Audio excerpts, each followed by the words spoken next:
You probably could tell I enjoy singing, and I actually used to be in a rock and roll band back in the day. Would you like to see a picture?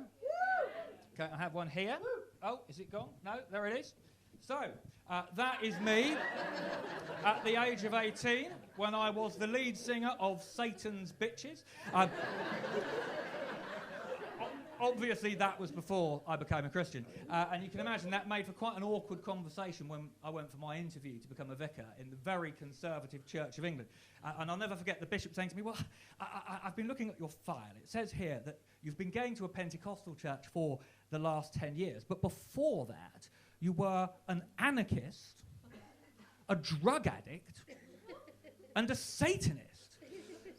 Well, I'm sure you can appreciate that raises some significant concerns for us. We don't really approve of Pentecostalism in the Church of England, which is, hardly the response I would expect. Satanism, that's not a problem. We all do silly things when we're younger, but Pentecostalism, well, it's just not British, is it? But you know what?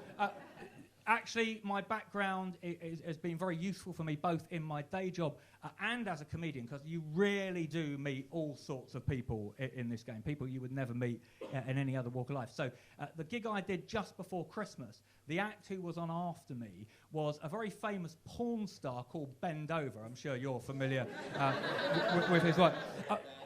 Obviously, I wasn't, but I did go out of my way to talk to him afterwards because I figured that's what Jesus would have done, right? And he was actually a really nice bloke. And while we were standing there chatting, someone said, "This is amazing. You two should do an Edinburgh show together. You could call it The Priest and the Porn Star.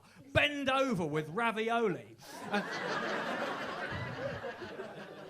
And he said, "No, I've got a better idea. We should do that show on BBC Two, Job Swap. So I'll come and take your services for a few weeks. You can do a movie with my missus," who was standing next to him at the time. She went, "Oh, you'd be my first vicar." I said, "I really don't think my bishop's going to go for that." But actually, they were very persuasive, so we're shooting it next Tuesday.